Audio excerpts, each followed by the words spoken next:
So the United States really regretted their involvement in World War I, and the Great Depression in the 1930s really cemented this idea for the United States that we just need to worry about ourselves, and we don't really care about what's going on in the rest of the world. And the last thing we are ever going to do is make the mistake of getting involved in another European war and risk American lives in doing so.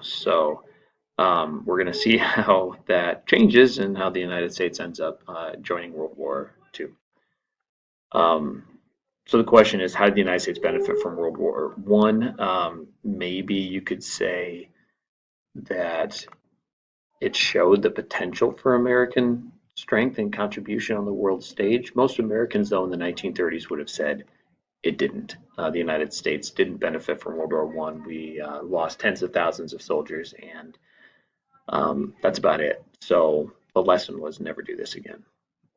When the League of Nations was created after World War I, of course, the United States refused to join, and that continued throughout the 1920s into the 1930s. We're just not going to do it. We're not going to be part of this global alliance and risk getting dragged into another conflict. The word here is isolationism, staying out of world affairs, staying out of any kind of political or military alliances, going back to that pre-World War One mindset of when it comes to war anyway. We're protected by two oceans. Nothing is going to happen to the United States, and certainly nobody's going to attack the United States. So we're just going to stay isolated.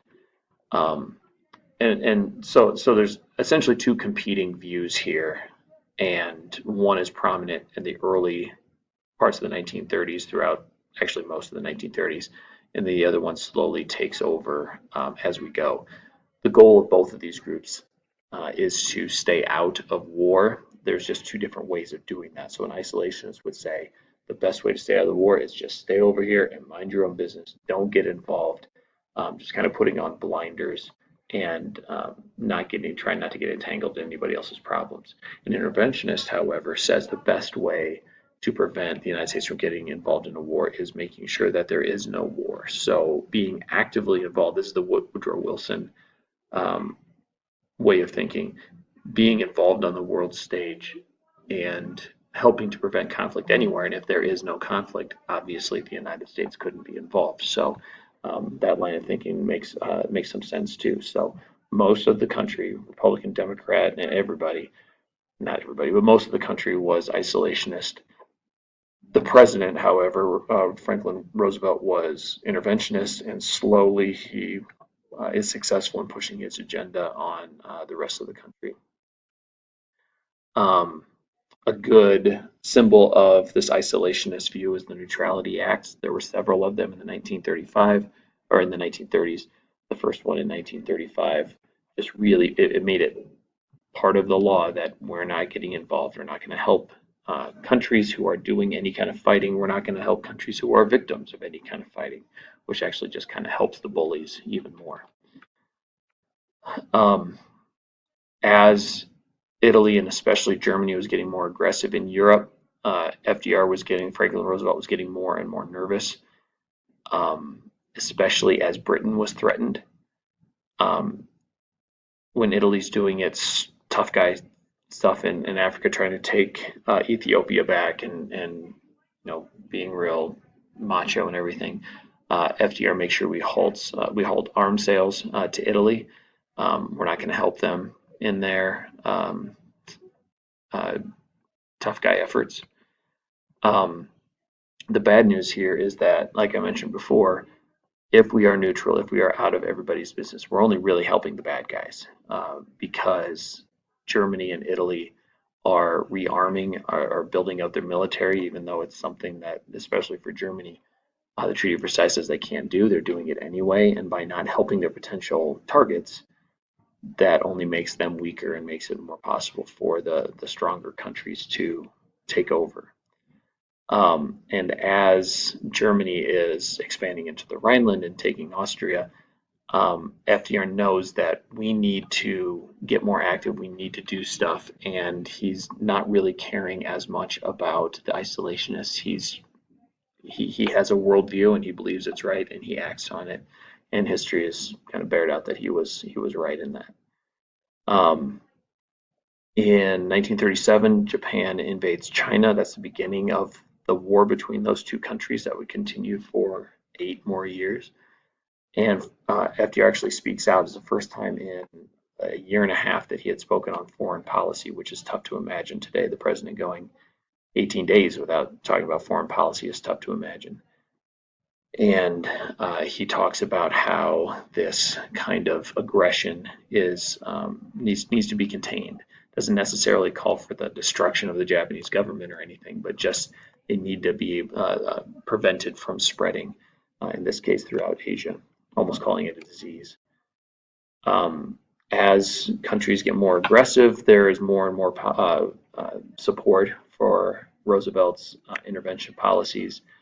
There are 4 steps that we're going to outline here that take the country from isolation to intervention. So if FDR were to say to a country that's still mostly isolationist, we're going to go ahead and we're going to get involved everywhere totally, people wouldn't accept that. But this is the easing into the pool slowly rather than jumping into the pool style. So the first step here, the cash and carry plan, seeks to help countries who need goods, who need materials, but says that they have to pay in cash and they have to come and get it themselves. So no loans. The risk with the loan is that it's not going to get repaid, and the risk in delivering goods is that something bad could happen to American ships and American people, just like it did before World War I. So there's really no risk here for the United States if these terms are followed.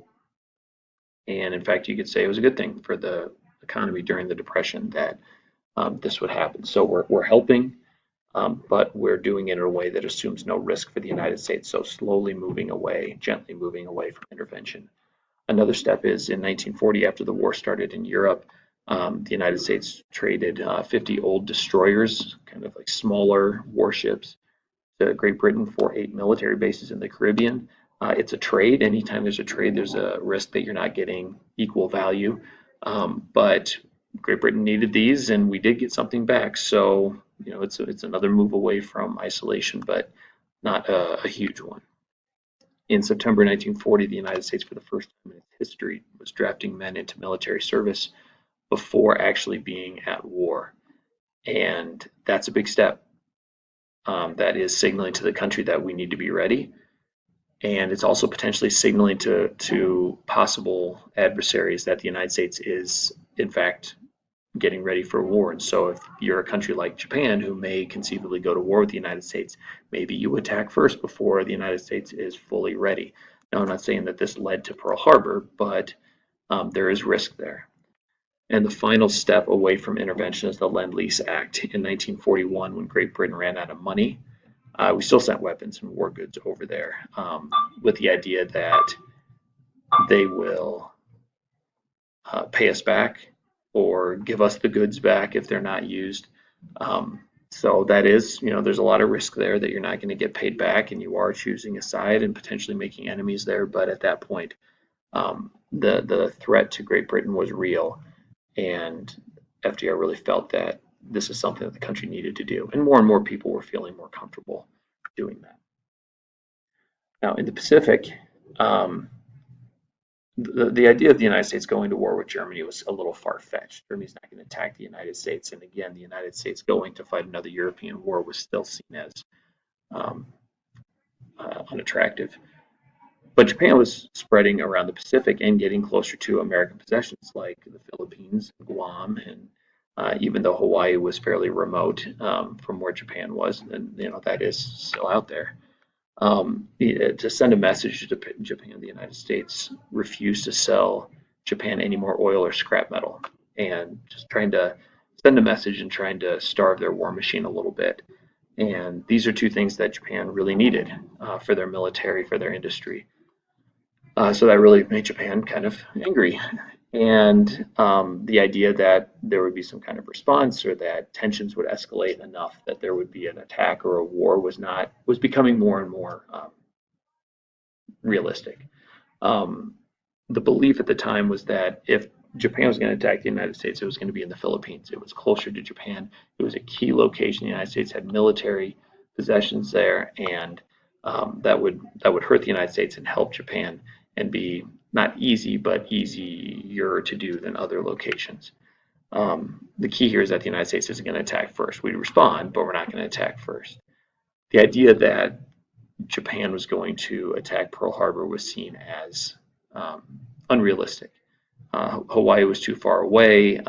They couldn't organize a ground assault for a place so remote without locations closer.